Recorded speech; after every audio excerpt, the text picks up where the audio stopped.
Welcome, everybody. All you amazing people in the live chat. Welcome to The Challenge, where we have our panel of debaters and we decide on a particular topic and we put together a presentation and we allow you, the chat, to determine who will win out of all the presentations that we have. So welcome, everybody. It's amazing to see you. This is kind of a new little thing that we're trying out where we have a rotating system or rotating set of platforms. And, here we are back on my channel today. So, as of course, a huge introduction to, the other members of the panel, Charlie Welch, Claire, and of course, Patrick the Great.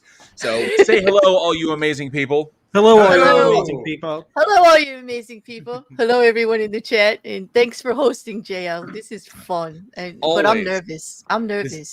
This is always such a blast, always so much fun. Of course, it's that's what it is. It's kind of like this is the opportunity to kind of take a break from our usual content, the stuff that we do, and just have some fun and kind of nerd out and geek out about our favorite things. And of course, allow the live chat to voice their opinions as well and determine who amongst us is the best debater. Now, I know it's me, but we'll allow everybody else to have a shot as well. So, but before we get started, let's see who we've got. I want to say hi to the people we got in the live chat real quick before it gets too big. I see Sam Zimmerman is here. Good to see you. And West Side Girl reacts as well. Tusk, good to see you. Thanks so much for being here. Says the raid from start to finish. Then the raid too. Kayla Kazi, good to see you. Thanks so much for being here. Second best Bob as well. Asho64. Daniel Jade. Fantastic. Marcus Dresden, thanks so much for being here. Elizabeth S., good to see you. Says hello, JLN chat. Good to see you, Elizabeth. Thanks so much for hanging out today. And then I see Clive Wells there with some obligatory ghosts. Thank you for that alternative energy, Clive. Do appreciate that. MC Wreckers here. Good to see you, bud. Thanks so much for being here tonight. Peter Noddle as well. And Bob Nodell's gyroscope. Still spinning. Icarus is here. Good to see you, bud. And I see he's subscribed to the new X. So thank you very much, Icarus. Pinworm is here as well. And Fangirl98. It's been a minute, Fangirl. Thank you so much for being here. We appreciate it. Now, let me see. Marcus Dresden's giving you a fist bump, Charlie. Oh, yeah. That's my man.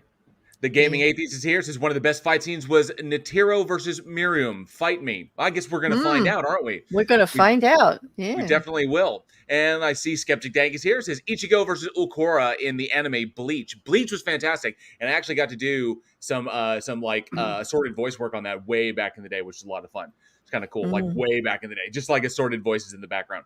Let me see who else we got here. Govna 978 says Unleashed with Jet Li better be in this lineup. I guess we will find out, sir, because we all have presentations that we're going to throw out. So it's going to be good. It's going to be good. I promise you. I wouldn't let you down. Marcus Dresden says Charlie Welch rules. He does. Stars don't lie. He's tough competition. I got to tell you, he's really tough competition. We like him, but we want to see him lose. We do. AJ Heat says, don't know about film, but the best fight on TV was between Big Dan and the Colonel on Deadwood. I remember seeing that fight, and that was bad. There's a lot of good fights on that. I mean, come on. You look at the cast who's in there, Ian McShane and freaking Timothy Oliphant. So many good ones on there. Thank you so much, Fangirl98 for the £2.99 super sticker. I do appreciate that. Thank you very, very much. That support always is appreciated. Demon Orb is here. Good to see you, Demon Orb. Thanks so much for hanging out. We do appreciate it. So, also a whole bunch of amazing people in live chat. No doubt there will be more. We will say hi as they pop in. But here we go. So, tonight's selection, what we decided on, was literally the best fight scene. And it was open to both TV and film. Yep, which means we don't have to battle everybody over anime. We'll do that one separate. Yes, anime was so no blood will be shed in the chat, okay, guys? Like we left anime out, okay. All right. For some reason on these challenges, I tend to overlook TV, and I don't know why. And I had like one of my backups or one of my runners up for this one was, I think JL might be the only one that knows it, but The Walking Dead when Rick Grimes bit Joe's throat out. Oh yes. Yes. That was Jeff Kober's character. Yep. Yeah. Yeah. I was watching that, and I was like, he's screwed. The only thing he can do is bite his throat, and then he did. Exactly. Both fights. I think a really solid fight. Even though that was surprising. It was like, oh wow, how far is Rick willing to go? But the scrap between when Rick finally got Negan alone and was chasing him through the building full of walkers. And a lot of people have criticized it because there were some moments there's like, why would Negan do that? Why would somebody do that? But if you think about it, in a realistic scenario where you in these moments, you know, things happen unpredictably. And so Negan at times, you know, as badass as Negan is, he looks kind of uncoordinated. Well, think about it. Huge dude, baseball bat, walking around in fucking leathers and shit. Yeah. And of course, you know, in a full down scrap with Rick Grimes, it's gonna be crazy. That's what makes those really interesting, that level of realism. But we're gonna get into that. We will. Look at the trees is here. Good to see you. Look at the trees. Says hello, Claire. Yeah. Hey. All right, so I guess. H. Jasper E is here. Good to see H. Jasper E, and Fish Nerd. Good to see you. Oh. Thank you so much for being here. So I guess, without further ado, we need to decide who's going first. Now, did I win last week? I won last week, didn't I? He asks like he doesn't know. Wasn't that me? Was it? Let's go back. Was it? Check Was the it? tape. Wait, if you can't remember, let's rewrite history. I won. Okay, that's 2 for me. Don't pretend you haven't got a trophy behind you. Don't Yes, pretend don't pretend there's a little shiny thing. Mr. Shigura, good to see you, Mr. Shigura, and Sumami as well. Thank you for being here. Okay, so we need to decide who's going first, like who gets to go first. So I might go ahead and volunteer because it is about 1,000 degrees here and the power's flickering because of all the ACs. Mm-hmm. That's I'm good with that. Is everybody good with that? Mm-hmm. Yeah, I'm good with that. Yeah, I'm good with that. Okay, so we will allow Charlie to go first. We have Charlie's presentation, and I will do this, put it up, and plus it exhibits the absolute minimum of editing talent and stuff. So we'll just get mine out of the way. Oh, all stop. right. Now I've stop. got it up. Do you want me to just kick it forward about 30 seconds? Yes, sir. Please. Okay, I've got it kicked forward about 30 seconds. I'm ready to hit play whenever you are. This is Charlie Welch's presentation for the best fight scene. Yes, of course. 1987's Princess Bride, action, humor, all of it. I thought of multiple scenes from Matrix. I even thought about Arnold versus Predator, even Kareem Abdul-Jabbar versus Bruce Lee with the footprint. But settled on this one mostly because of how different it is and the absolutely hilarious respect they show each other. That's the overarching part of it for me, is how they don't fight and they chit chat. But especially at the beginning of the fight where Inigo, played by Manny Patinkin, you see on the left there, even hands his opponent his sword. Find him someday. And I'm just going to keep talking over it so we don't get nuked. And he passes his own sword for inspection, like you'll see here soon. I hate to die. Again. Well, this is the fight. Yep. And after helping him up the cliff,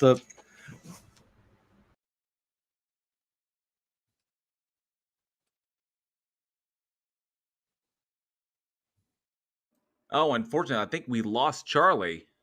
Did we just lose Charlie? I think we lost. On its way out. We lost Charlie, and I see his.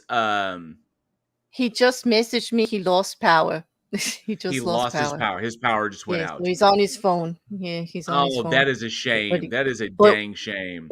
Without power, he's got no internet. Yeah, without his internet, unfortunately, I lost the. I can't play his video because it has to be connected via his computer. So unfortunately, we lost his presentation off of the. Or did it? Let me check. No, I think it's from my computer though. Yeah. No, hang on a sec. I've got it. I can still do this. So Charlie was presenting the Inigo Montoya and Man in Black or Wesley fight from Princess Bride, and there we go. I can actually still. So he was talking over this one and played some clips from the fight. Mm-hmm. There's a few clips in there. For Charlie, I would just say that the main part that he would have focused on was the honor among thieves. He liked the dialect between the two. It was not only a dance of swords, and it had some great choreography, but it was the wording, it was the writing, and the conversation that happened during the whole fight that made it very unique and very intriguing. And I can only say that because I've talked to Charlie about this. But I hope he doesn't mind I spoke for him. But I know he would want that out there, that it was more than just a fight. It was how it was filmed. It was the whole dance. You know, it was quite entertaining the way they went through the whole thing. and just the dialogue between the two characters, in that they actually didn't want to fight. They had great respect for each other, but hey, somebody's got to die. So my favorite bit. Oh, sorry, Claire. Go ahead. There's a clip, actually, I think J.L. Hill wants you to play towards the end where Indigo gets hit. That one. Yep. Yeah. He doesn't die. He just hits him in the head. Well, yeah, because he says, I'd sooner destroy a stained glass window than an artist as yourself. But since I can't have you following me. Exactly. The movie quotes. Yeah. So thank you. Charlie would be pleased. Charlie will be pleased that you had that quote in there, but it was good. Kill me quickly. Destroy a stained glass window as an artist like yourself. There we go. Mm-hmm. Since I can't have you following me either. Point. Out he goes. And then just the music comes in and he runs away. But it was the honor among thieves. Oh, and then he has that one line. Sorry, it's like, please understand, I hold you in the highest respect. And then boop. But your face is still in the dirt. Good fight scene. It was quite entertaining. It's an excellent fight scene, extremely well choreographed. Both Carrie Elwes and Mandy Patinkin brought some prior skill to this, which is why both of them were so adept. They didn't require it pretty much just required choreographing the fight, but both of them already had prior sword experience from their stage work. And so each one of them were coming in, and so they knew what they were doing, and one didn't have to compensate for the other one, and that's what made it so engaging. And it was so well practiced, and these two actors are so incredibly talented that we were able to get they were able to get a solid balance between communication between them and the fight itself, because these are two honorable individuals, and we have the way their characters are driving the story, which is why it's so absolutely brilliant. Plus, it's fun. There's never a sense of just impending doom or gravitas to it. It's a serious fight, but we know that this is that's the fantasy setting that you really, really dig, that these are both heroes and both are going to come out on top, but only one of them can win this bout, and that's what I really enjoyed about this one. Yep. I think. Icar says, can we stop fighting for our opponent? The confidence they've got in their own ability when they do it, because the bit that I remember, when I watch this, but that just always stands out to me is that they're doing it with the wrong hand. They're doing it with the weak hand. And it's like, well, I'm actually, I can't remember whether left-handed or right-handed, but it's like, no, I'm actually left-handed. And he switches, he goes, so am I. And it's just brilliant. It's hilarious. And the entire film is fantastic. But this, like I said, this bit, getting two heroes. I know something you don't know. I know something you don't know. What is that? I am not right-handed. I am not left-handed. Ha! It's like, but I know something you don't know either. I'm not I'm not left-handed either. Just needs to hand him his ass. It's like the typical one up and one up and one up. Like nobody ever wins. Like nobody ever really wins. Because even though he knocks him out, it's not like he actually won. I will say this. What I really dig about the two of them is that they both have a natural strength that works to their advantage, but it comes down to the technicality of the sword. In the fight scene, you can tell that, first and foremost, Wesley is faster than Inigo, but Inigo is physically stronger than Wesley is. So, and it's exhibited at certain moments in the fight where you can tell that Inigo is utilizing his strength over Wesley, because Wesley's a technical fighter, not like brute force. Yeah. But Inigo's got the strength as well as the technical skill. Wesley just happens to be faster, which is why he's able to outmaneuver him. Which just goes to show that it's a lovely balance of those. They're both really great skills, but with the right technique, one can whoop the other one. And Icarus says, "Shut up, Wesley." No, and you know what? And Wesley has that one scene where he's flipping around like light and lit, and like flipping out when he picks up the sword, and he just does that big acrobatic swinging, and then falls down right in front of Inigo. Like it just shows like the difference between one light on their feet and quick, and the other one just strong and just well trained, but it was, I actually enjoyed it. And of course it's Princess Bride, so that is one of the best I'm telling you, all my mods have to watch it or they get kicked. Like that's how serious I am about Princess Bride. Like it shows like total humor and seriousness and kitschiness in, like, if you don't get Princess Bride, I don't know, it's epic. The Princess Bride by S. Morgenstern, Chapter 1. Exactly. An excellent choice, Charlie Welch. A terrific fight scene between Carrie Elwes' Man in Black, aka Wesley, and of course Mandy Patinkin's Inigo Montoya.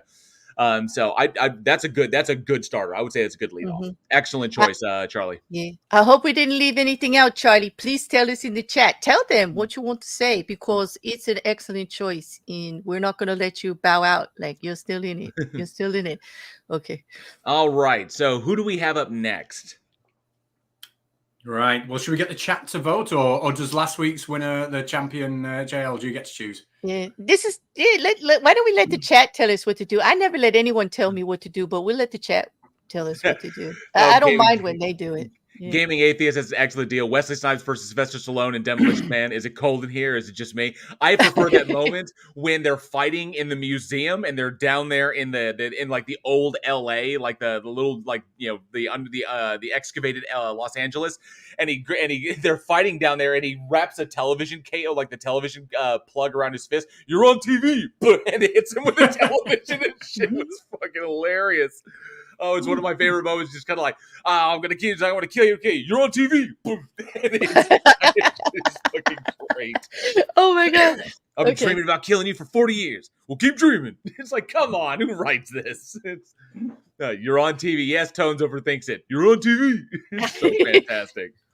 Wrecker, stop telling stories out there. There's one of my mods telling stories about how I made him watch it, but we couldn't be a mod. Okay, so we'll leave it to the chat. Who do we want? Do we want who do we want next? Do we want Claire next? Do we want Patrick next? Or do we want me next to do our presentations? So let's give it 50. Oh, yeah, okay. So I'm gonna give it about 30 seconds. Just get them in real quick. Who do we want next? Claire, Patrick, or myself? I see a Patrick. Everybody start punching it in there. Yeah. While they're coming in, JL, I've got a question for you. Okay? Just want to hear your thought. I'm a bit behind the times, right? I didn't realize they were bringing out a new direct sequel to The Exorcist. I didn't realize that until I saw the trailer. What are your thoughts on that? Okay, so I'm super excited about it because I've seen the trailer, and so this is really, really interesting. David Gordon Green and Danny McBride and Jason Blumhouse Entertainment, they are doing for The Exorcist ostensibly what they did with the Halloween franchise, and that we're not only getting one film. This film is the first in a new trilogy. The question is will it be ignoring the events of Exorcist II: The Heretic, or will it be springboarding immediately off of the first movie? That's undecided. That's undetermined. But we do know Ellen Burstyn's in it, so it's coming from the first one or the second one, and then continuing on from there. But it'll likely ignore the events that took place in Exorcist 3. So, but after seeing the trailer and hearing what they're planning for it, I'm kind of excited. I have a good feeling that this first movie is going to be really, really good. But I hope it doesn't follow the trend of the Halloween trilogy, because while I really enjoyed Halloween Kills, the way Halloween Kills went, it painted them into a corner for Halloween Ends, and Halloween Ends just kind of dropped the ball because they kind of wrote themselves into a problematic position, and they had to resolve that, which resulted in this, they had this idea that they wanted to run with. The idea they wanted to play with the violence and violence and the evil that the evil that begets violence is infectious and moves to other people as those people are affected by that trauma. It's a similar idea that Rob Zombie tried to do in his Halloween 2, but it was just way too surrealistic and people did not like it. So Jason Blum, so Blumhouse and David Gordon Green and Danny McBride tried to do that again, and unfortunately that's really complex material, deep and complex material, and to put it in a slasher film is a serious challenge, and I don't think they got closer than Zombie did, but not as well. I'm hoping that we don't see that same effect in this new Exorcist trilogy. We're going to get this first one in October, then we're going to get the second one in 2024, and the third one in 2025. So I don't know how it's going to go, but I am excited about this first one. I really am. Well, I did read that Ellen, I can't pronounce the last name. What's the last name? Ellen Ellen Burstyn. Yes. I did read that she's already signed on for the entire trilogy, and I don't want to be like, she's done a fantastic job. She looks great, but she's nearly 90 in this. She's nearly 90 now. She's going to be their Jamie. She's their Jamie Lee Curtis coming back. Yeah, and that kind of adds to the classicness of it when you bring back the people from before. Like, even if she did age or whatever, like if they can have her be a part of it, it just adds to that they're going to be doing it right. Yeah. I think when it's all new people, like I don't know. I might be a little fudgy about that. I don't like it when they replace all my characters. Like, you know, like Well, let's not talk about the Punisher because like that's gonna get angry. Okay, they took the perfect person for the Punisher. I don't care who they're putting up there. Ain't gonna be it. Ain't gonna be it. That man was perfect in that role. John Bernthal? Oh, the first one. Like he was perfect. He was Thomas Jane? I like him. In the movie? Thomas Jane was okay. No, in the series. The series. Oh, in the series, that's John Bernthal. Series. That's John I Bernthal. like Bernthal. He was like as a woman, like he was damaged. He was awful. He was evil, but you understood and I actually rooted for him. And I was like, you know, damn, I'll be on his side no matter what. That takes a lot because he did some shit. Like he did some like shit. All right. So I think the votes are in and people have voted for Patrick to go next. So okay. Let me pull this up and go here and before you play, I'm just going to drop this with a bit of a caveat, right? Okay. I've made this video about 6 minutes long. I know we usually have 10. Because I've tried to think outside the box, right? Okay. And because it's been an extremely busy week, I haven't properly nailed down the criteria with it. It's all my fault. The entry I've put at the end might not quite fit the criteria. So I do have a second. If you look at it and go, no, that doesn't fit, I do have a second one I can show. It'll take 2 minutes. So just to bear that in mind. One of the things I was going to think outside the box actually before we do this was The Exorcist, the exorcism in the first Exorcist, the fight between good and evil. But I thought, no, they're not going to have that. So I have thought out but yeah, if we get to the end of this and you go, no, that doesn't fit, I do have another one I can do. It only take 2 minutes. I just want to let everybody know we don't tell each other which ones we're picking or let anyone see our videos ahead of time. So it's always interesting to me to see what we pick and see like if we're all going to run on top of each other. This should be Charlie's back. Yes, I'm trying. I'm trying. Okay. So Governor 978 says John Bernthal is the best Punisher, but Thomas Jane wasn't the first. Correct. He was the first. Dolph Lundgren was his. Don't disrespect Dolph Lundgren or he would break you. Yeah, this is true. What film did he play the Punisher in, Dolph Lundgren? The Punisher. I still think JB. Of course it was. JB brought that Punisher to life. I'm sorry, made him likable and I don't know. Yes, the Punisher in 1989, Dolph Lundgren. It was 1989 was the first iteration of him, and then that had like Louis Gossett Jr. in it, and then Thomas Jane picked it up when the idea of an MCU was still kind of percolating. Because after Blade, because Blade technically was like the first one, like the first R-rated Marvel film, and so you had Blade, and then you had then it went on to Thomas Jane's Punisher, and then a few years after that, that's when the MCU kicked off. And so, but then you also had Ray Stevenson, rest in peace, Ray Stevenson, who's an amazing freaking actor. He got to do the Punisher, and then you had John Bernthal as the Netflix series. And I thought he was the absolute best. He epitomized it. Yeah. So, yeah, he was very good, very very good. All right, so. I hope that we did Charlie justice. We have Patrick's kicked up. So whenever you're ready, just tell me to hit play. Okay, I think you've got to. Oh no, what am I doing? Sorry. Yes. Ignore me. Press play. What is it that makes a good fight scene? Is it a hero seeking justice, taking on impossible odds, demonstrating unbelievable, almost inhuman skills? The Kill Bill fight scenes were so iconic, and I'll be amazed if somebody else other than me doesn't mention Kill Bill tonight in this debate. Now, in that movie, those fight scenes were so well put together. It was truly a cinematic masterpiece, and I really mean that. But it was almost like it was from some sort of fantasy world. And some people might think that the greatest fight scene ever should be a little bit more down to earth, a little bit more gritty, a little bit more realistic, a little bit more, like this.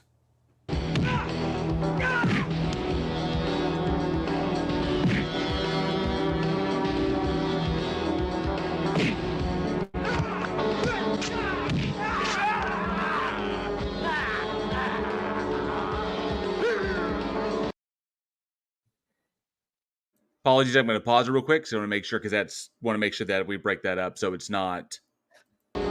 Sometimes a great fight scene is a great fight scene just because the movie has made us anticipate it and want to see it enough. The Rocky films were brilliant at this, showing Rocky go through many different challenges in his training camp, showing his opponent beating everybody he's facing to a pulp, and when Rocky stepped in the ring, we knew he was going to take some serious punishment. And in fact, there's plenty of stories on the internet of the actors really hurting each other while they're filming the fight scenes for these Rocky films. And I truly believe that Sylvester Stallone took his inspiration for these fight scenes from this movie here.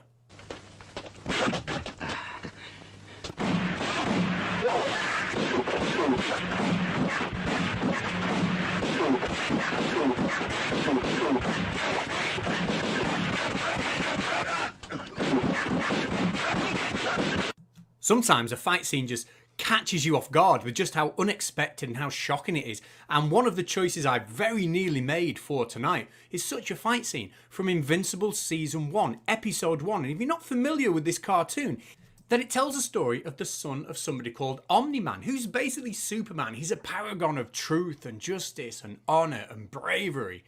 He has his own superhero team. And at the end of the first episode, after being a Superman-like hero, out the blue, for no reason, he traps up at his superhero team's headquarters and he literally rips them limb from limb. It's amazing.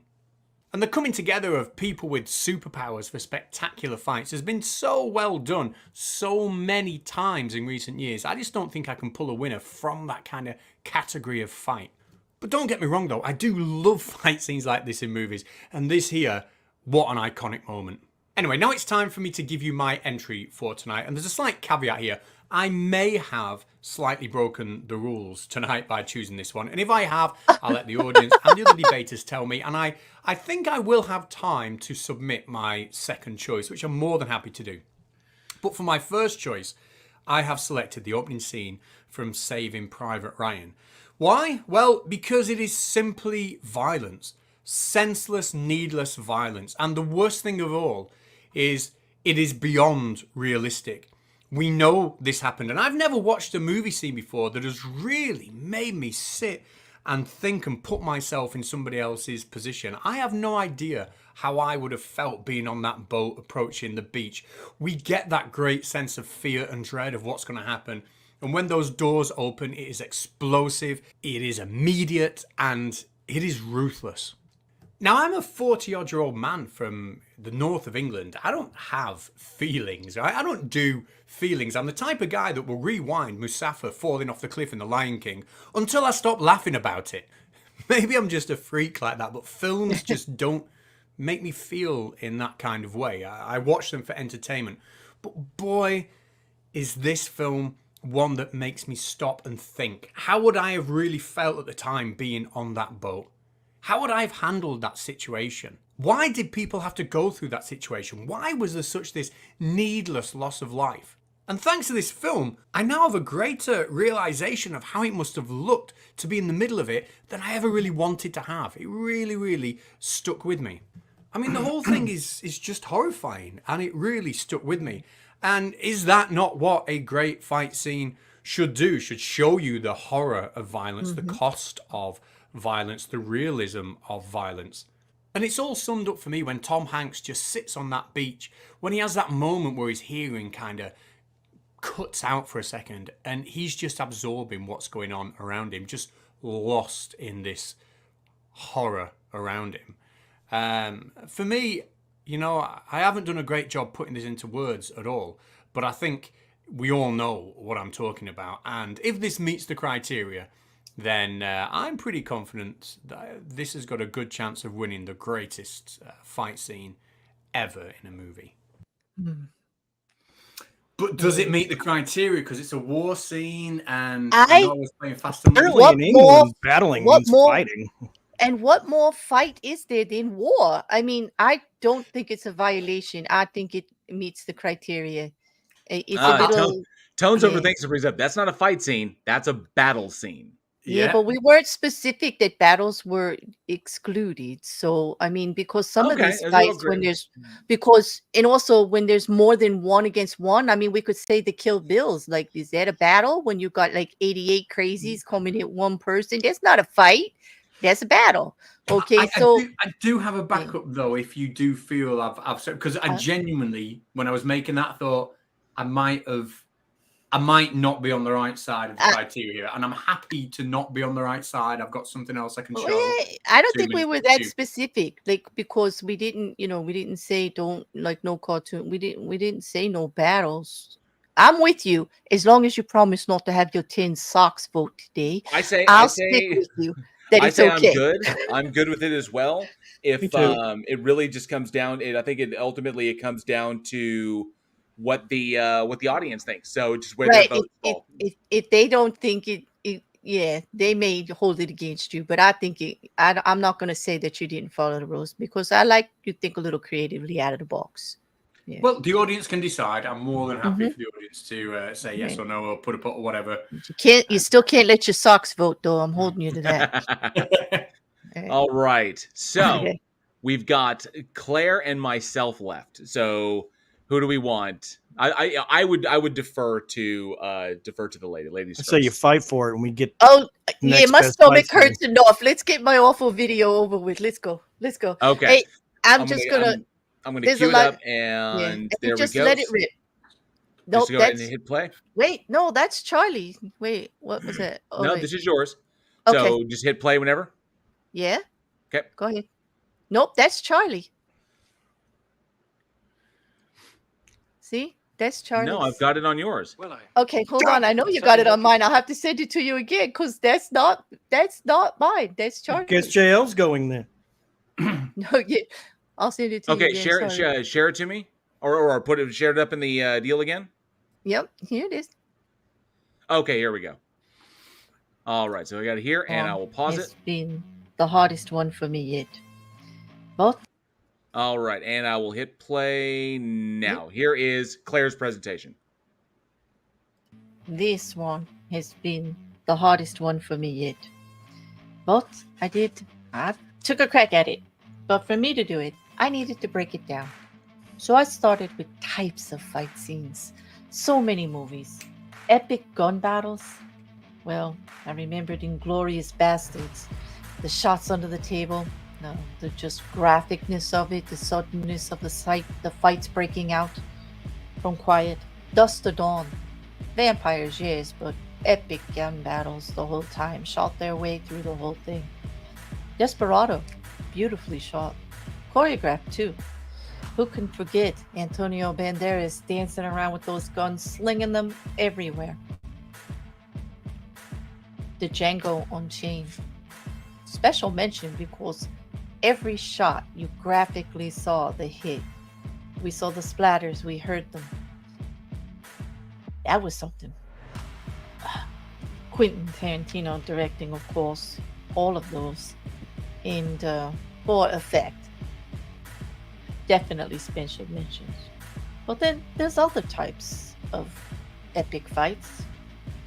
The drama ones, like Luke versus Vader, which I'm thinking was one of the most popular ones in researching epic fights in movies. It was mentioned over and over again, and yeah, the drama's there. Father versus a son. They don't know it yet, and there's retaliation and revenge for the death of a mentor, the death of Ben Kenobi. But I didn't go with that. I didn't go with Reservoir Dogs either, even though that was so dramatic.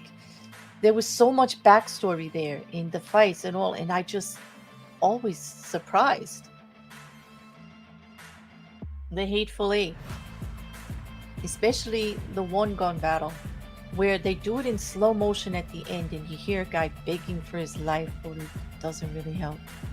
And everyone's just shooting at everyone. It's like a cause and effect. One shoots the other as they're tumbling through. Once Upon a Time in Hollywood. Now, that had a very long fight scene in it towards the end, and it was epic. And it was kind of based on a retelling of a true story, that movie, but not the fight scene. The fight scene was everything.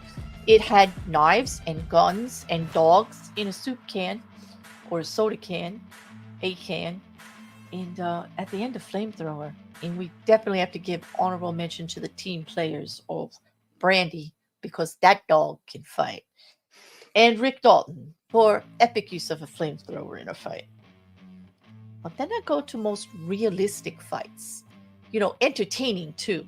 And then top of the list is Quiet Man. And I know somebody was going to pick this one, or at least mention it. How can you not? First of all, it goes on forever. It's comedic, it's cheeky, it's tongue-in-cheek, and it's some of the best fighting John Wayne ever did. Awesome. Also, they live, because they had a real wrestler fighter in there, Rowdy Roddy Piper, who I was a fan. But just the punches themselves, real landed. I mean, these guys were really fighting, I believe.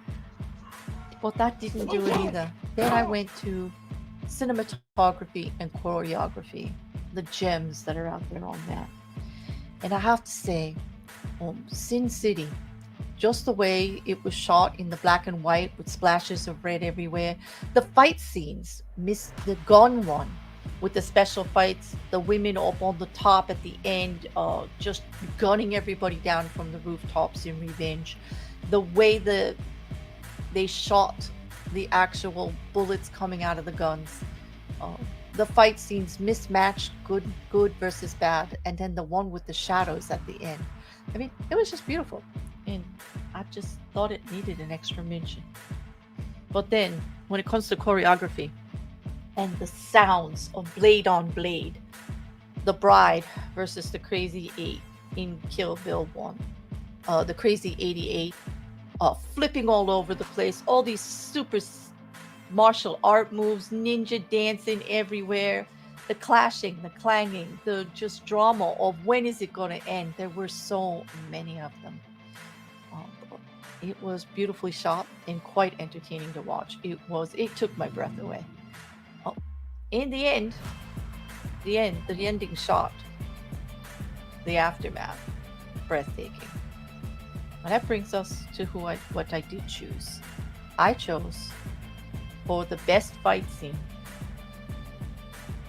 the Bride versus Orin in Kill Bill 1. And I did it for all of the reasons. It was entertaining. It was beautifully shot. The snow, the tension, the blood, the Bride's outfit against the serenity of the scene of the garden, the intensity of Orin, the beauty of the choreography,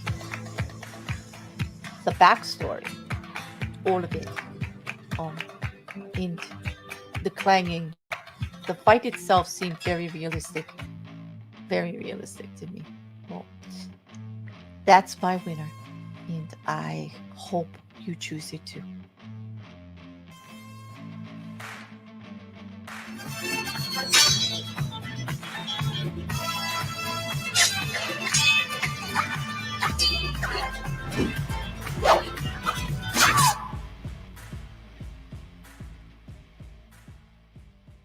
I still gasp when I hear that sword hit her back. Well, damn. That was it. Great choice. Excellent Yes. choice. Yeah. I think It's a little subtle compared to yours, but it does have everything. It's got the cinematography, it's got the choreography, it's got the backstory, the drama. It just didn't have a gun. It just didn't. But there's something to be said about swordplay. I mean, yeah. Sumami says this scene is visually stunning, but the Bride versus L is pure fight. Two raw bitches just knocking the crap out of each other in a trailer. It's like, yeah. The Bride L fight is pretty badass.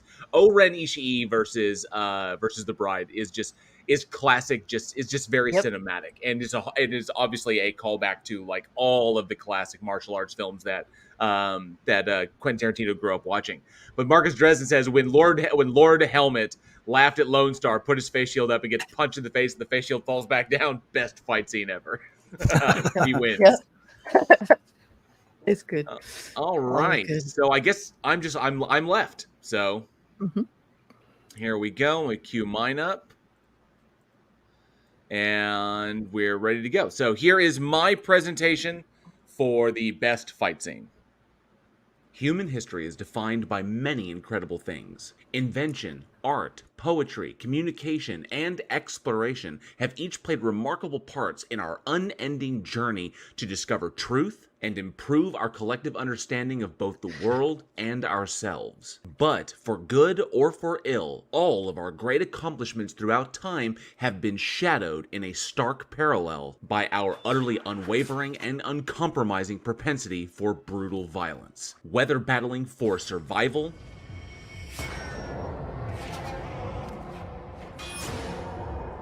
justice,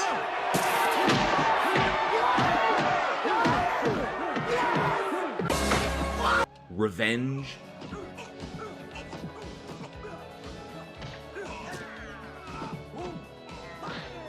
peacekeeping,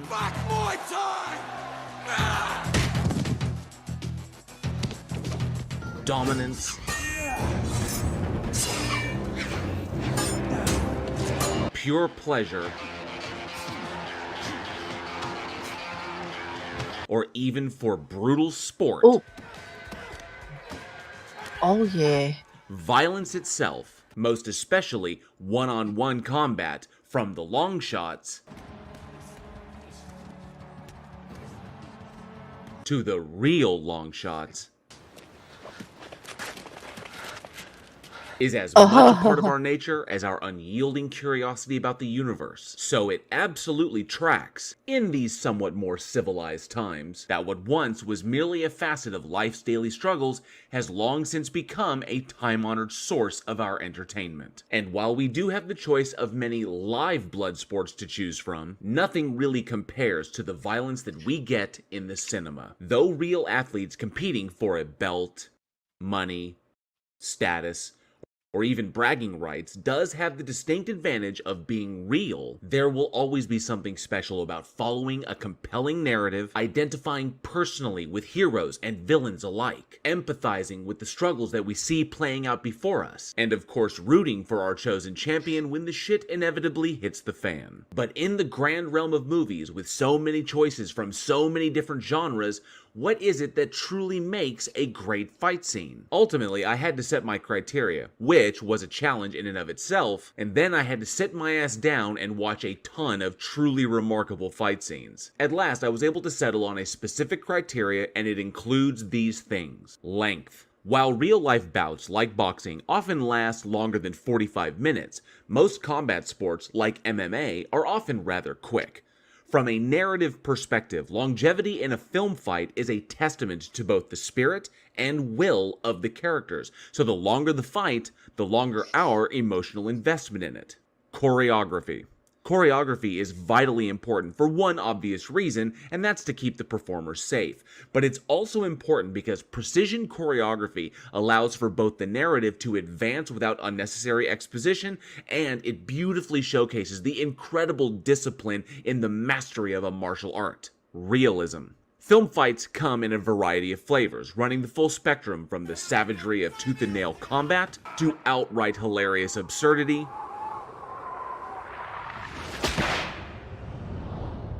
to pure unbridled artistry.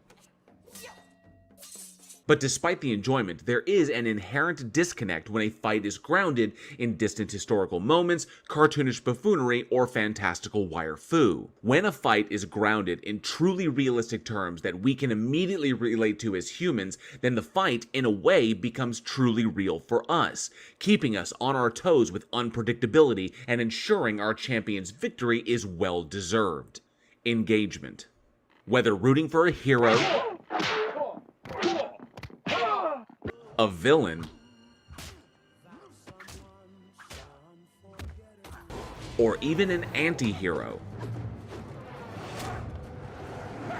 if the audience isn't engaged, then what was ever the point? The stakes must be high, the challenge seemingly insurmountable, and the combat dedicated to purpose. Without these elements, we are lost, ultimately missing the nuance of the progressing narrative. Technical. And lastly, the cinematography of the fight scene, which demands the exacting dedication of the entire cast and crew. Camera work, lighting, sound, and very importantly, the extent of practical effects or the potential overuse of CGI can make or break a fight scene. Cinematography allows we, the audience, to experience the conflict from a unique perspective, that of our champions. We have to see the fist connect with the teeth, feel the pavement as it rises to meet us, and hear each and every brutal bone-on-bone collision to transform us from a passive audience into legitimate spectators. It's only when these elements are brought to their natural cohesion do we truly experience a great fight. So after revisiting dozens of battles from films from all over the world, I finally came to my decision on what is the greatest fight scene of all. And that scene is the epic apartment battle between the combined efforts of police rookie Rama and his criminal brother Andy against the unstoppable savagery of the henchman Mad Dog in Gareth Edwards' high-octane Indonesian action thriller, Raid the Redemption. Backdropped by the crumbling architecture of the grim slums of Jakarta, and set to an inspired score by legendary composer Joseph Trapanese and Linkin Park's Mike Shinoda, nothing at all is spared in this beautifully constructed knockdown, drag-out throwdown that even manages to skirt the boundaries of horror in its brutality. Trapped in an apartment building and having already survived multiple floors of non-stop combat, torture, and even betrayals from within, Rama and Andy must prevail over Mad Dog to succeed in their mission to bring the ruthless drug lord Tama to long-awaited justice. Confined within the claustrophobic single fluorescent lit space of an abandoned apartment turned torture room, Rama, Andy, and Mad Dog, played by Iko Uwais, Donnie Alamcia, and Yanya Ruyan, respectively, each bring their extraordinary talents in Pencak Silat to one of the fastest, longest, nastiest, and most realistic 2-on-1 fights in cinematic history. Working in concert with these talented martial artists, who also choreographed the film's action, is the dedicated direction of Gareth Edwards and the cinematography of Matt Flannery and Dimas Imam Subono. Having spent 4 years living in Indonesia, Edwards was able to bring a unique understanding not only to the martial art itself, but also to the national faith that undercurrents many of its native practitioners. This lived experience affords Edwards and his team the ability to know precisely how, and specifically what, to capture on film, respecting both the authenticity of the combat and expressing the very personal forces that drive each of the combatants. And considering that the entire fight clocks in at nearly 8 minutes long and that Edwards worked tirelessly to keep the necessary cuts to as few as possible, ensures that the action never lets up and never lets us go until its final gruesome climax. The torture room battle from Raid the Redemption showcases perfectly how all of the elements that I mentioned previously can come together to create this perfect storm, which is this greatest fight scene in the history of cinema. God, Wow. that was brutal. I've not That seen was that before. brutal. Me either. I want to watch that movie. Movie night, Charlie. Definitely. It is. Wow. It is. Yeah. It is absolutely savage, and the technical mastery that went into it is primarily the driving force. But those three combatants who have worked with Gareth Edwards before, very, and they're all familiar with one another. And I mean, these guys have worked together for I think over a decade, and so they know each other extraordinarily well, and they know their each one of their capability in Pencak Silat, and so. Seeing these three choreographers, because all three of them are choreographers in their own right, and they're all masters of their martial arts. And so seeing the three of them come together and put this fight scene together with Gareth Edwards, with his unique understanding of both the martial art of Indonesia, of the Muslim faith that is essentially the national faith of Indonesia, and bringing these three characters together and how their arcs throughout the film play into this fight is absolutely brilliant. Because you've got the setup is amazing. We showcase and see how nasty Mad Dog is in the previous deal, and then it all comes down to this this one throwdown.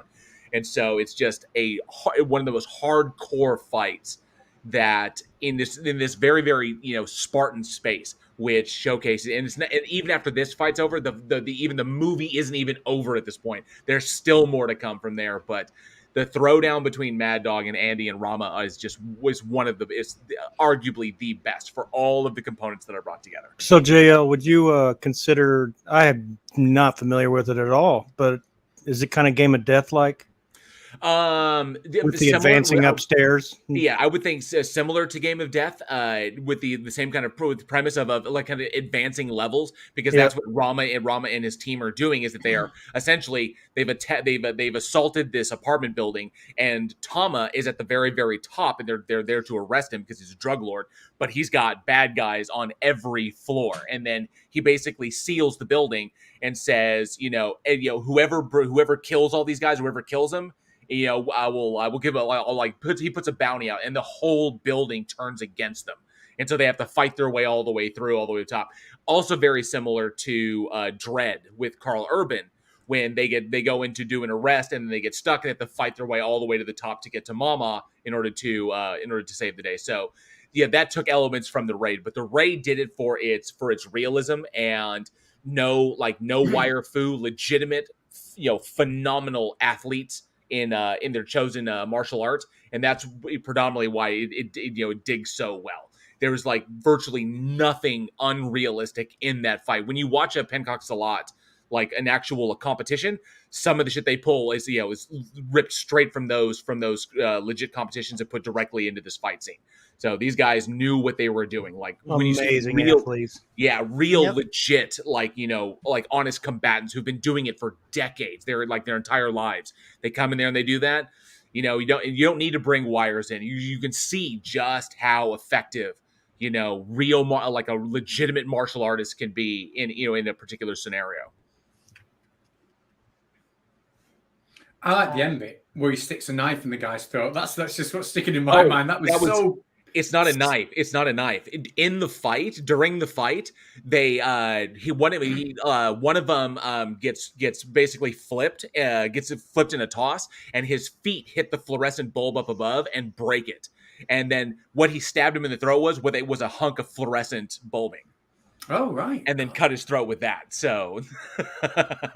Yep. Yeah, that was really really graphic. It's brutal. Yeah. So you've seen it? Oh, I've seen it. Yeah. You're asking me. I've seen it like dozens of times. Have you ever seen? Have you seen the Raid Redemption, Patrick? Never. I've never even heard of it. Like until you've just shown it there. So I don't even know. I don't know how old it is. Yeah, it could be like I've heard of it, but I haven't. It looks like it's worth watching. Is it? I know you were talking about. You said the location. I can't remember what you said, but is it an overdubbed film? Is it subtitles or is it in English? It's subtitled.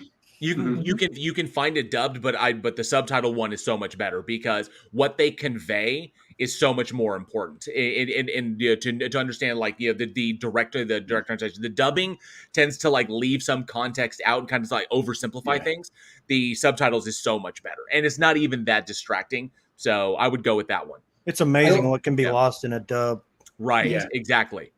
Having done voice work myself, and done English dubbing for Funimation, when you see what's actually there, because we see the subtitled version, and then we have to do the lip flap for the English translation for like the English version, and you'd be shocked. Even in like simple even in Pokemon, you would be like shocked like how much is dropped. Like how much is left out when they're just doing like Pokemon dubbing. It's ridiculous how much exposition and narrative elements are just like cast out just for like the moment. And just like, damn, it's like they lose so much in translation. Why does that happen? Just laziness and expedience to get it out? It's for timing, because the difficulty in dubbing is that a lot can be conveyed obviously in Japanese in a short amount of time, but not in English. In English, it takes a lot more to say, and so when they say it in Japanese, you've got like 4 seconds to convey all this information or like 4 to 5 seconds, and the Japanese can do it, but when you try to do that in English to convey the same amount of time, it can push it out to like 10 seconds, and so they have to boil it down. They have to boil the English down in order to convey the most important part of what's being said, and then match that lip flap to the character on screen. So I'm glad I asked, because I always thought it was just laziness, really. All right. So what selections though? And we all picked a different one, so that's good. Like I got nervous when I saw Patrick's beginning. First thing was it was bride. crazy. I was like, oh no, the bride. Oh no. Well, I'm behind you on yours, Claire, because like I said, I'd be amazed if somebody else didn't pick Kill Bill. What a brilliant. I almost picked it myself. Tarantino is just so graphic in his fights with all of it. Like in all his movies, whenever he's doing fighting and everything, he just really gets into the graphicness of everything. And right. So that's why there's a lot of Tarantino in there, because when it comes to fighting, like that's what I always think of. And yeah, with Tarantino, I thought long and hard about. It was too short of a deal though when their names are going to slip me. Marcellus and Butch are in Spider's Den. Mm-hmm. Yeah. Mm-hmm. All right. So Governor had to take off. So Governor says thank you to all four of the presenters. Great trips down memory lane. I definitely have some new to me flicks on my to-do list. Awesome. Yeah, that's always good to hear. I always love introducing people to new movies that they may not have heard of. It's one of the joys of doing the horror film podcast Week in Horror, because I've gotten to introduce so many people to new flicks they never even knew existed. Every episode there's something I haven't seen. Yeah. So I absolutely love doing that. Let's see. So I think it is time for voting. So we've got Claire with the O-Ren Ishii versus the Bride fight. We've got Patrick with the opening sequence from Saving Private Ryan. We've got Charlie with the Inigo Montoya Man in Black fight from Princess Bride. And we've got my own presentation, which is Andy and Rama versus Mad Dog from Raid the Redemption. So those were our presentations. And now it's time for the audience to vote. So if the audience would like to vote, all you have to do is tag or to put the name of the person you want to vote for in your post. Just put it in the live chat, tag that name, and then I will star those and we will count them up towards the end. I'm not doing that's a good idea. I'm doing this via StreamYard, so I can't do like an official poll. So I'm doing it via StreamYard. So I will star each one of the people coming in. So starting here, let's do this right now. I'm not going to count it yet until give me 10 seconds, and then we will begin the voting. And let me see here. 3. I'm just killing time. So 4, 3, 2, 1. Voting starts now. So all of the comments to come in that are voting. We'll get starred, and then I will count those up. So here's your opportunity. Vote for the one that you think is the absolute best. Yep. Use a name, people. Oh, thanks. I don't even want to win because the damn power went out. That was embarrassing. You had a great choice. So it was a really good scene. Oh. JL, while people are voting, I said I had a second choice. Yeah, you did. Okay, so it appeared in your video, and I'm just wondering, like think about how much you know me, and think about which of the little scenes you put in your video might have been my second choice. And it only appeared in your video, nobody else's. I don't know. I put a bunch in mine. I put a bunch of like little moments. Was it a Rocky one? Was it? No, that appeared in mine as well. That appeared in mine. Would it be? Let's see. Snatch?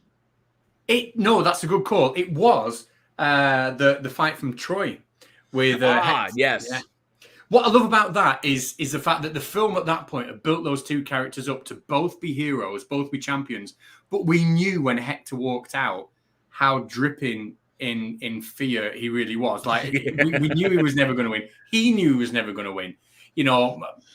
Brad Pitt's character Achilles, he'd just driven up to an entire castle all on his own and just stood outside there like an absolute badass. And yet Hector still went out and still gave a good performance, and still got his one or two little licks in. And, but it was a dialogue, What did he say? He says, tonight I'm going to rip out your eyes and your tongue and you're going to walk in hell. It was just a great film. If I remember correctly, there was the two of them that there was a gentleman's agreement between Eric Bana and Brad Pitt when shooting Troy, and that was that. Let me see if I can remember it correctly. On Wolfgang Petersen's 2004 Troy, there was a gentleman's agreement set between Eric Bana and Brad Pitt who filmed the sequence themselves. They did not use stunt doubles in that entire sequence, so it allowed the cinematography to focus on their faces as much as the action itself, which really lent itself to it. Now, the gentleman's agreement was that they agreed to dole out $50 to the other person for every love tap, and $100 for every big hit. So if if Eric actually like struck Brad like really hard, he'd owed him $100.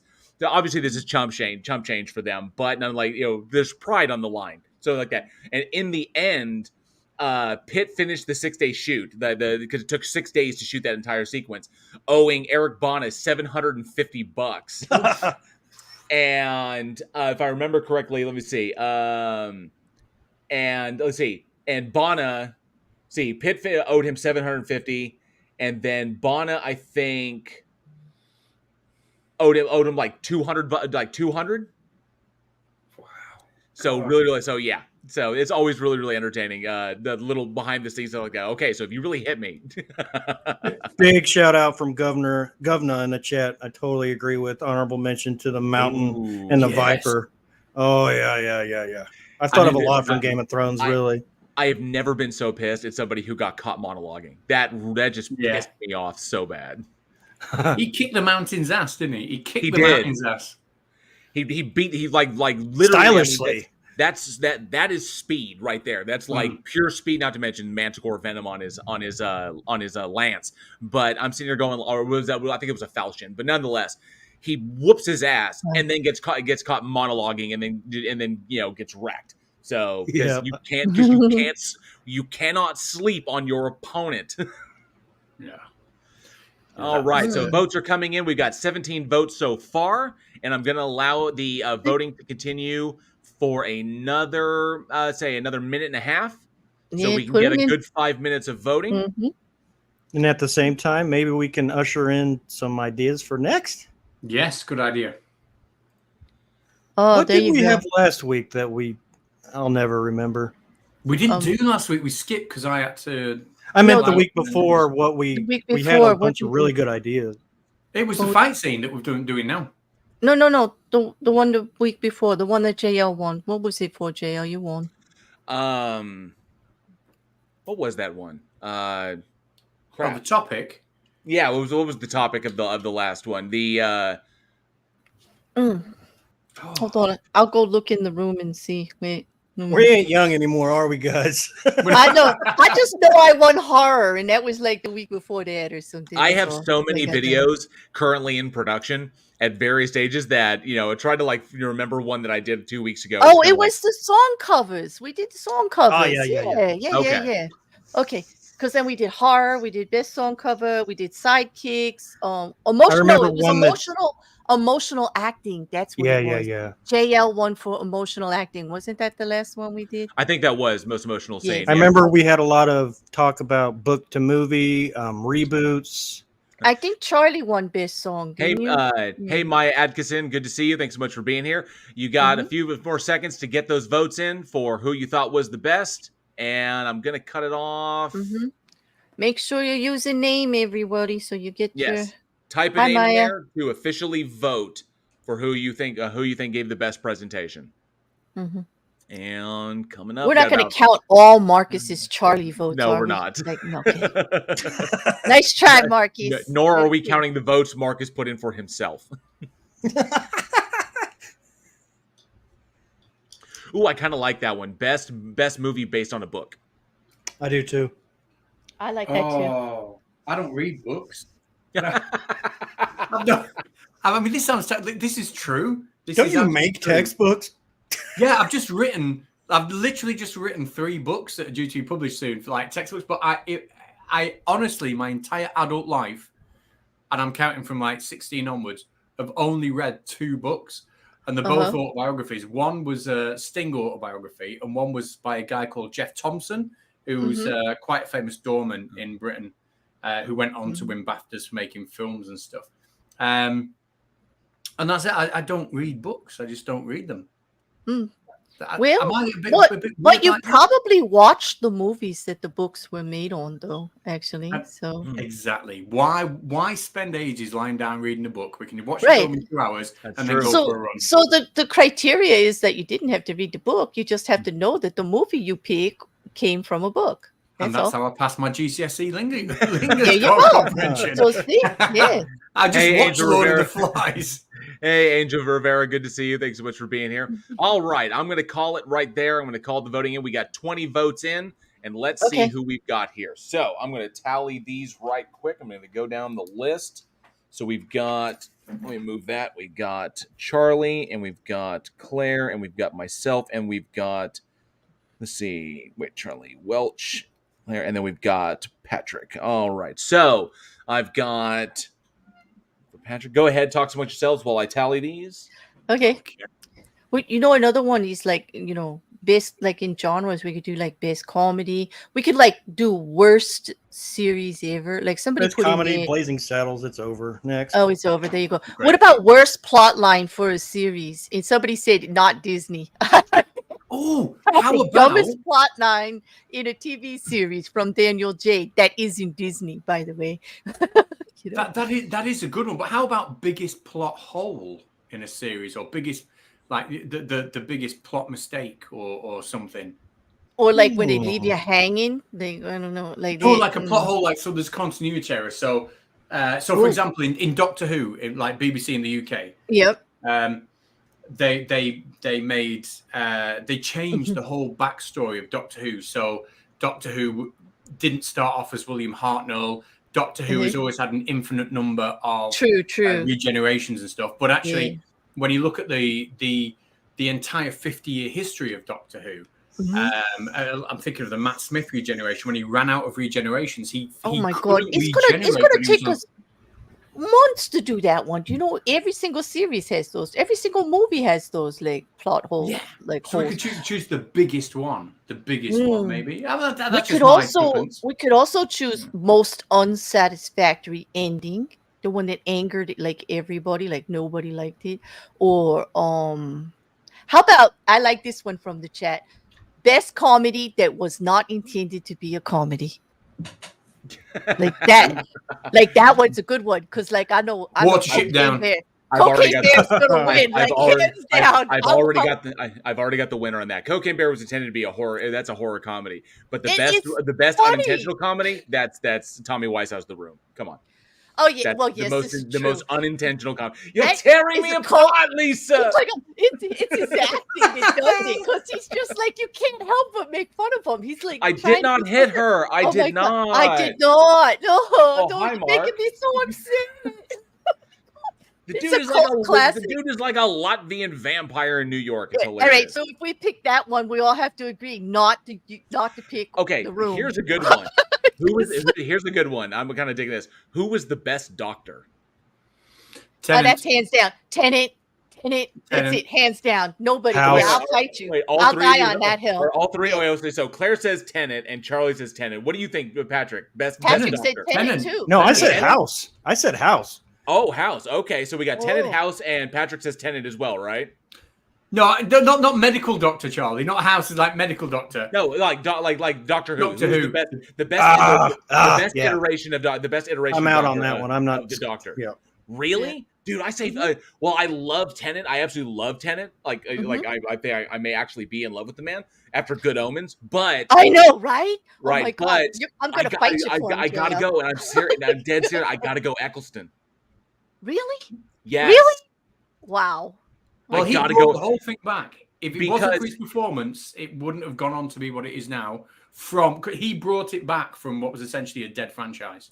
Yes, he did. I gotta go Eccleston but also at that point in the Doctor's arc, knowing what he knows about his past, Eccleston was the most true and arguably I would say the most human in respect to the Doctor reconciling his role in the past. And so Yeah. when you talk about like dealing with certain things, that anger, kind of like the angry Doctor, that kind of like that cynicism, that darkness there, that comports with what's going on. And so I liked Eccleston's approach in that kind of darker aspect than well, Tenet was amazing, and it's all really super close because Tenet was amazing, Matt Smith was pretty damn good, but I gotta go. Eccleston was my absolute favorite because that was right there. That, like, you think about the context, this space and time traveling, like the Doctor, and then the people that join with him, and then the responsibility he has to this and to the time frame, and then everything that happened with Gallifrey. You think about the weight of the world upon that. Eccleston echoed the true depth of that, of the context, the absolute best. So it's kind of like, think about the weight of that, the gravity, and that was all Eccleston. It was like, holy shit, the weight of the universe, the weight of literally of reality is upon my shoulders. And what does that do to a person over an extended period of time, especially after how many regenerations? But yes. Yeah. But it's true. Like, but how many times could they show that? Like, he did do the great job, but I mean, it wasn't left for Tennant or Smith to do. Now that was done, so So, I'm still with Tennant, and I'm glad that you chose the other one because that leaves Tennant for me, and I don't have to fight. Eccleston is one, and then Tennant is right there nipping at his heel, just for the sheer fucking energy and talent that he brings to that. He exudes it. He just everything he does. Good Omens. I'm telling you, I just fell head over for him. Good Omens. That whole sequence, he was like when they're sitting there, so when they're putting the arc together. Yeah. Hey, Shem, one of the unicorns. Oh no, he's gone. There you go. I love that moment. Mm-hmm. Like, so he's sending all this rain. It's like, yeah, it's like, so getting all the animals. Like, oh, Shem, one of the unicorns is. No, he's gone. Never mind. He's gone. Well, he's a fantastic guy, and his serious stuff too. He's done some serious stuff that really knocked my socks off. I just like him as an actor. What was it?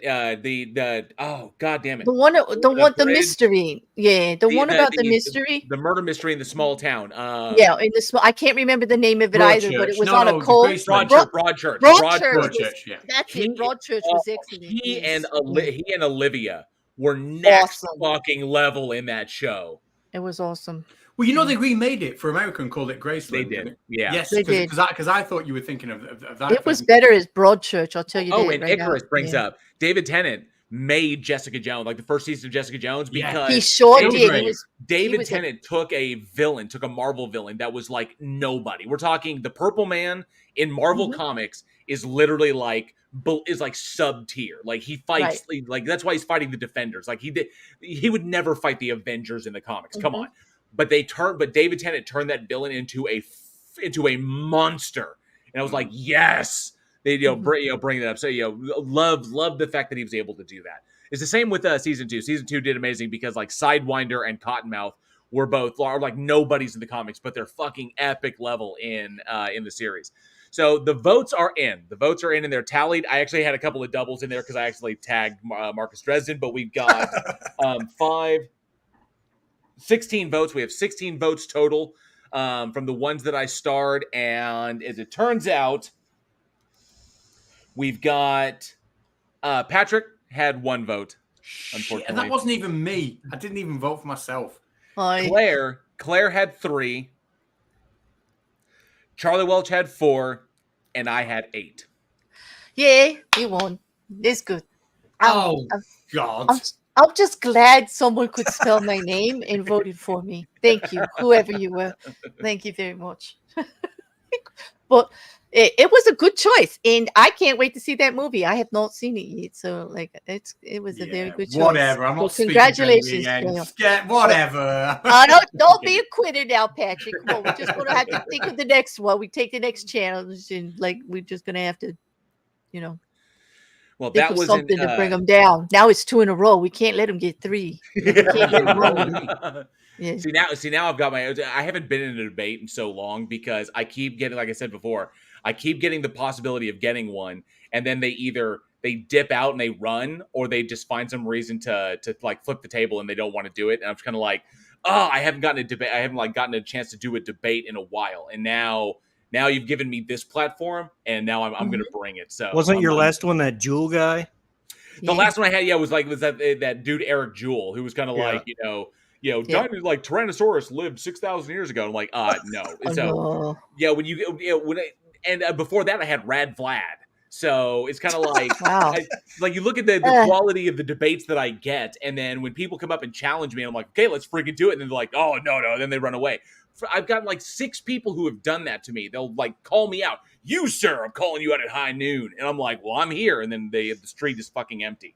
And I'm like, well, where'd you go? So now that I have this platform, I'm going to bring it every single week. No, this now we just have to decide what. There's some good ideas in the chat. I mean, Marcus Dresden, Warren sucks.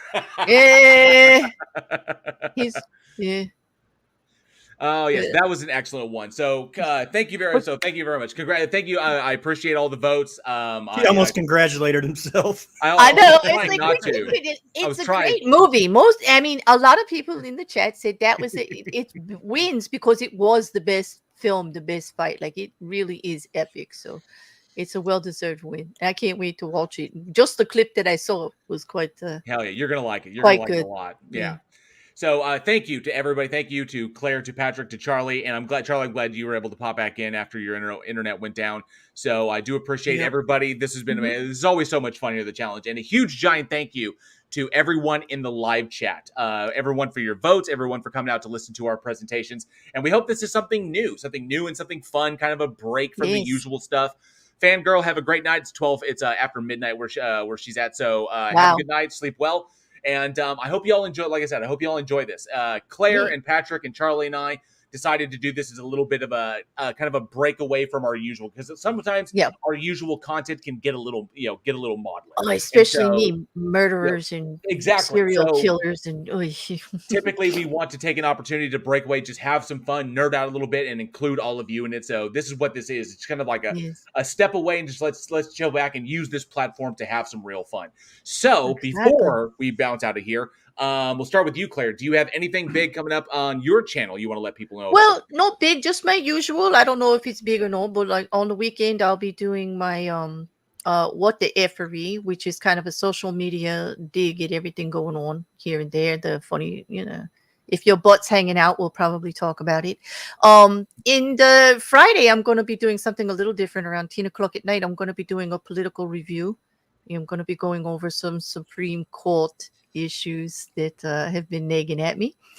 And then Tuesday, I'm just doing my regular true crime. So I enjoy this because I get to be the geeky, nerdy nerd that I am. I'm a weirdo. Everybody knows that. Like I love this. Like, this is actually challenging for me. It's really pushing my skills on video to the max.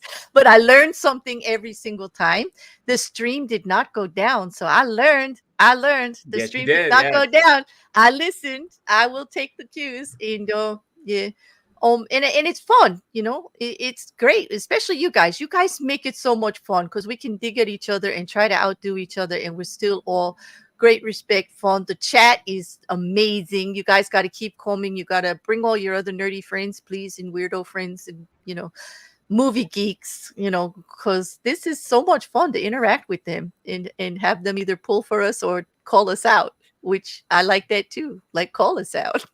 Oh yeah, it's bad, But thanks, Pat, and thank you for hosting, JL.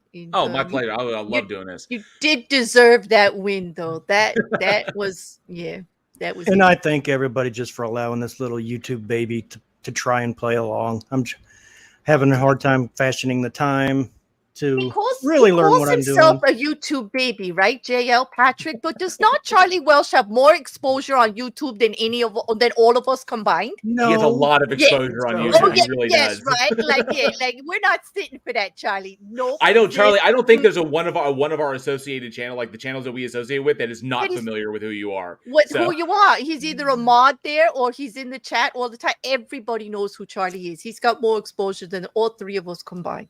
All right, anyway. So, Patrick, what are your final thoughts? So, Patrick, what do you got? You have anything coming up on your channel? Yeah, I do, but I've got to say to the Game and Atheist before he goes to bed that he's right.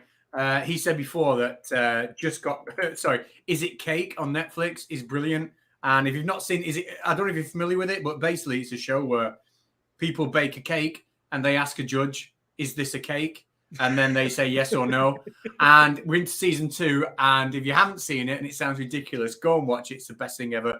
Tomorrow, I don't know if you're familiar with the BBC license payment in the UK.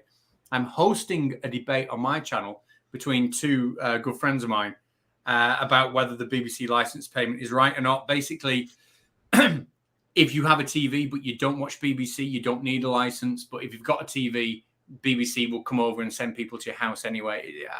I pay the license. It's a very odd system. You could have people knocking at your door, and you could say, "Well, I don't watch the BBC," and they'll say, "Well, we want to come into your house or take you to court." It's quite an odd system. I can't imagine that here. Yeah. Yeah. Do you have anything similar? Do you No, have like a TV not really. license? The BBC police. That's just the weirdest thing. Yeah. Well, no, anyone from America, come and watch this debate, because it really is as odd as it sounds. You will have like somebody trapping up at your door, and they will say, we don't think you've got a TV license. And you'll say, "No, I haven't." And they'll say, "Can we come in because you might have a TV?" And then you can say no, and then they'll argue they can come in, and then you say no, and then they can say, "Well, even if you've got a TV, I don't use it to watch BBC." And then they'll say, "But it's capable of picking up BBC, therefore you owe us money." And I'm not educated on it, which is why I'm hosting the debate tomorrow, not taking part in it. But I do watch BBC, and I pay my license, so it makes a difference. And then I've got a cheeky video as well coming out tomorrow on the new Marvels film that's due for November. That's me done. Awesome. It's interesting that you bring that up, because there's a weird thing that's currently going on right now here in America with the strike that's happening with the Writers Guild and the Screen Actors Guild, is that you have something that's an odd thing that's occurred, is that there was a notice that was put out for soap operas for Days of Our Lives, looking for, or it was a General Hospital. Either way, it was a soap opera looking for writers to write for the show. And what happened is that they are currently employing, they were basically offering like triple the normal writing rate for writers to come and write for them, and to basically be scabs during it, because as it turns out that soap opera actors who are technically unionized with SAG and AFTRA, but their contracts with soap operas do not fall under the purview of SAG-AFTRA. So because of the format that they're working in, so they don't actually apply. So soap opera actors can actually continue working on their shows during the strike. The problem is soap opera writers do not have the luxury. They are a writers guild, and so they're on strike. So the shows can keep producing, but you can't have people, and the actors can keep working, but the writers can't. And currently this show, which is the longest running soap opera out there, has currently used up all of its guild scripts. So they don't have any more content, but the show is contractually obligated by the network to continue on. And so they're bringing in scabs to save their asses, because if they break content, they breach, then the network will sue them. So they're bringing in scabs and paying them triple rate to work for that, because, that's essentially the position that they're in. So the question is, given the situation between the network and the production company, is there a problem? Is there like a conflict of interest there, or something going on there for writers to come in and work for them when technically they're scabbing, but the show has to continue on via contract? Those individuals who go and work are technically putting their livelihoods and their future with WGA at risk, because the WGA could kick them out and ban them for being scabs.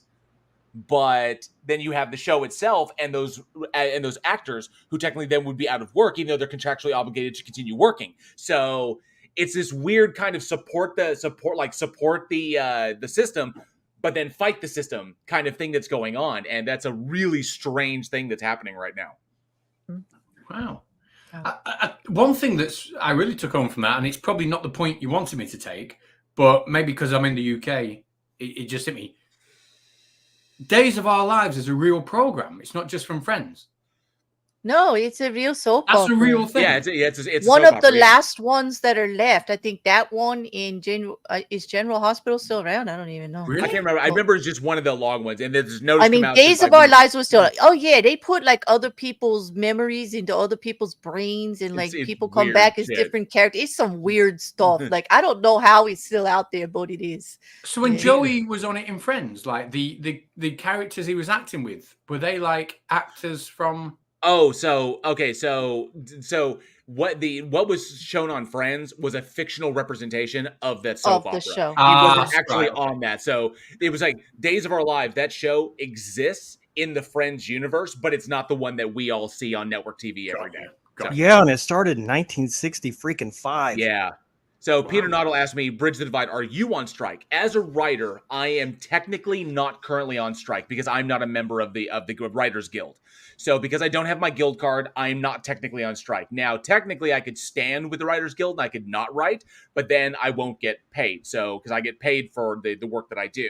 So if I work and get paid, I'm not technically scabbing because I'm not part of the Writers Guild, but the Writers Guild could look at that and say that I was. And so that could have a politically disastrous effects on me trying to get into the guild later on. Because they'll say, oh, when we were on strike, you went and took those jobs when we were all fighting for this. And now you're doing this. And now you want to be part of the guild. Is like, I can be that's a political thing. And chances are, the people who run it would be like, oh, you have your names on all this stuff. And, no, you broke lines when we were all fighting for this. And you just came in there and you basically vultured off of that. It's like, no. So technically, I wouldn't take that work because eventually one day I want to be part of the guild. Maybe one day because those rates are really sick. But not to mention the benefits are really, really good too. So I wouldn't risk it, but I will still do like freelance indie work, which is safe. So I'll do like independent script, like for scripts for indies, or I'll do rewrites and stuff. But I won't do contract work that is technically falls under the purview of the WGA and SAG-AFTRA. So, Wow. all right, Yeah. and Charlie Yeah. Welch, what do you have coming up, bud? Absolutely nothing. Just trying to stay cool and keep my power on. I tried to drag him on. One more apology about that. Yeah, it wasn't my fault, but still, that sucked. Yeah. We need to drag him onto more panels. Like sometimes I can get him on a What the F or something serious or Black Mirror. Well, Good stuff. Good stuff. we need to get you out there, Charlie. Yeah. We need our All new right. topic. I guess we'll discuss that going forward. Yeah. Yeah. Yeah, we'll jumper. We'll throw around some topics. We'll settle on one for the next one. Whose channel are we on next? Patrick, if we go in the order we've been going. We're on in. Patrick's channel.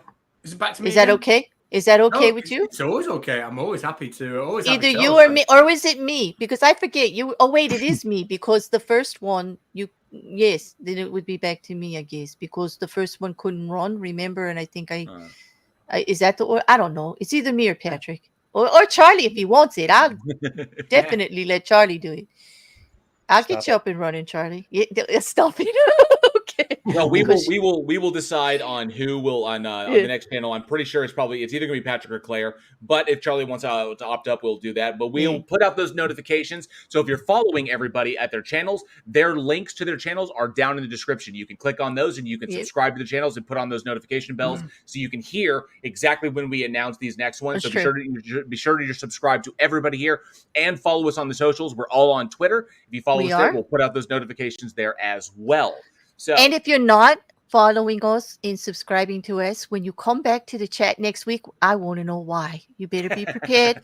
There's going to be a test. Okay? There's going to be a test. And, going to be a test. And here on Bridge the Divide, I've got good stuff coming up. I've got my my part 2 of my Eric Hovind look. And then, of course, I've got some other interesting things coming up. Sorry, I meant X. It's not Twitter anymore. It's now X.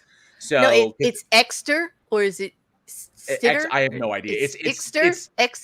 It's the imagination land of Elon Musk. Who fucking knows? We don't tweet anymore? What do we do if we don't tweet? Like, what is it? What is it? Go outside. You got me. It's a mystery. Go outside. So I've got interesting stuff coming up here on Bridge the Divide. I've got more content. I've got my Alan Richardson response. I've got the part 2 of Eric Hovind, and of course other videos that I'm working on. Hopefully, one of these people that challenged me to debate will actually, show up and actually do that because I know you guys want to see one.